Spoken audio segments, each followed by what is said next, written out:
Shalom, puji Tuhan Bapak Ibu, Saudara yang dikasihi Tuhan. Hari ini kita akan belajar tentang pemulihan, restorasi. Apapun yang terjadi kepada kita di tahun ini, misalkan jika kita kehilangan sesuatu, kita percaya bahwa Tuhan kita yang namanya Yesus adalah Tuhan yang memulihkan. Kita baca di dalam Kisah Para Rasul 3 ayat 21. Kristus itu harus tinggal di sorga sampai waktu pemulihan segala sesuatu, seperti yang difirmankan Allah dengan perantaraan nabi-nabinya yang kudus di zaman dahulu. Setelah Petrus menyembuhkan orang yang lumpuh di salah satu pintu gerbang di Yerusalem di dalam Kisah Para Rasul 2, kemudian Petrus berbicara tentang pemulihan, restorasi, bahwa Kristus harus tinggal di sorga sampai pada waktu pemulihan segala sesuatu. Kita harus mengerti ketika pertama kali Allah menciptakan bumi, langit serta isinya. Setelah Allah selesai menciptakan, Allah melihat segala sesuatunya sungguh amat baik. Tetapi setelah manusia jatuh dosa karena didustai oleh iblis, maka dunia ini jatuh. Dunia ini ada di bawah kuasa iblis. Itu sebabnya Yesus datang untuk memulihkan kembali dunia ini. Setelah Yesus kembali ke surga sampai dengan sebelum kedatangan Yesus yang kedua kalinya, maka segala sesuatu yang pernah hilang dari dunia ini sejak zaman Adam akan dipulihkan oleh Tuhan. Dengan kata lain, kabar baik buat kita, termasuk setelah kita menerima Yesus sampai sebelum Yesus datang menjemput kita, segala sesuatu milik kita yang pernah hilang akan dipulihkan kembali oleh Tuhan. Kita perhatikan baik-baik,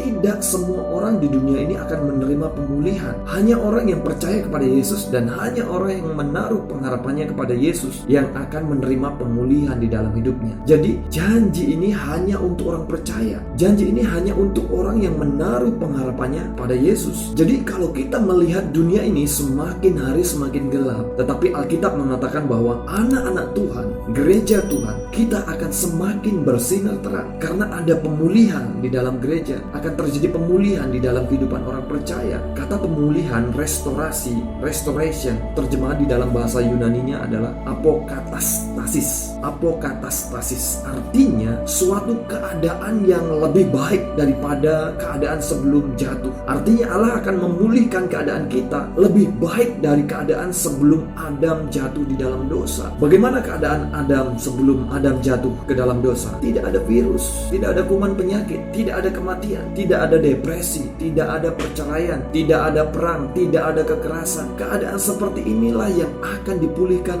oleh Tuhan dalam kehidupan kita. Tuhan mau agar kita hidup di bumi seperti di surga. Itu sebabnya segala sesuatu yang hilang dari milik kita akan Tuhan pulihkan. Jadi puji Tuhan, kita mendengar saat ini bahwa Tuhan akan memulihkan kita dari segala sesuatu kepunyaan kita yang pernah hilang. Kita akan memahami sebuah kisah di dalam Perjanjian Lama, di dalam kitab Ayub. Kita perhatikan baik-baik. Alkitab mengatakan bahwa Ayub adalah orang yang saleh dan jujur, dan Ayub adalah orang yang terkaya dari semua orang yang ada di sebelah timur. Dengan kata lain, Ayub adalah orang yang sangat diberkati oleh Tuhan. Kemudian setelah itu sesuatu terjadi pada Ayub. Kejadian demi kejadian menimpa Ayub. Alkitab mengatakan bahwa Ayub mengalami penderitaan yang amat sangat berat. Iblis datang kepada Allah, iblis mendakwa Ayub sehingga Ayub mengalami penderitaan yang tidak pernah terjadi pada orang lain. Ayub kehilangan semuanya yang ia miliki. Ayub kehilangan semua kekayaannya. Ayub kehilangan keluarganya. Anak-anaknya mati. Mari kita mengerti bahwa iblis ada di belakang semua kejadian yang menimpa Ayub. Tetapi kita akan melihat bagaimana cara Tuhan memulihkan. Di akhir cerita, Allah memulihkan Ayub 2 kali lipat. Siapa yang memulihkan? Tuhan.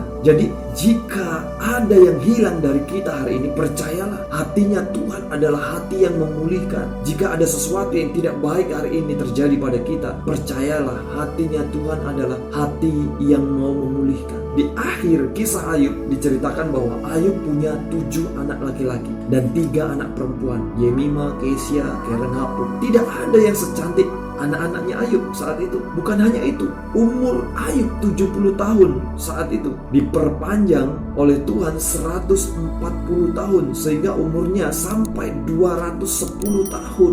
Wow, mengapa hal ini bisa terjadi kepada Ayub? Karena Ayub punya pembela yang duduk di sebelah kanan Allah Bapa. Sehingga ketika iblis berusaha mengambil dan merusak semuanya, maka Tuhan akan datang memulihkan menjadi jauh lebih baik dan terbaik buat kita. Haleluya. Jadi apa konsep Allah tentang pemulihan? Ketika pemulihan terjadi dalam hidup kita, kita dipulihkan tidak pada level yang sama. Tetapi konsep Tuhan tentang pemulihan, kita harus dipulihkan dengan keadaan yang jauh lebih baik daripada sebelumnya. Inilah hatinya Tuhan buat kita, umat kesayangan Tuhan. Tuhan adalah jawaban buat kita. Itu sebabnya kita harus tahu siapa troublemakernya, bukan Tuhan. Tuhan tidak pernah ada di balik semua perceraian. Tuhan tidak pernah ada di balik penyakit kita. Tuhan tidak pernah ada di balik kebangkrutan kita. Kalau kita mengalami hal-hal yang demikian, satu hal yang kita harus tahu dan kita harus percaya, Tuhan akan segera datang, menolong, memulihkan kehidupan kita. Amin. Mungkin hari ini kita sedang kehilangan pekerjaan. Mungkin hari ini kita sedang kehilangan proyek. Usaha kita sedang bangkrut. Kalau hari ini ada di antara kita yang memiliki perkawinan yang tidak bahagia, kita harus tetap mempertahankan perkawinan kita. Karena Tuhan adalah Tuhan yang memulihkan. Tuhan bisa memulihkan hidup kita. Jangan pernah putus asa. Jangan putus asa. Jangan pernah menyerah. Alkitab mengatakan, bulu yang terkulai takkan dipatahkannya, sumbu yang pudar takkan dipadamkannya. Inilah Yesus kita. Yesus adalah Yesus yang memulihkan. Kalau Yesus memulihkan hidup kita, Dia akan memakai hidup kita untuk kemuliaan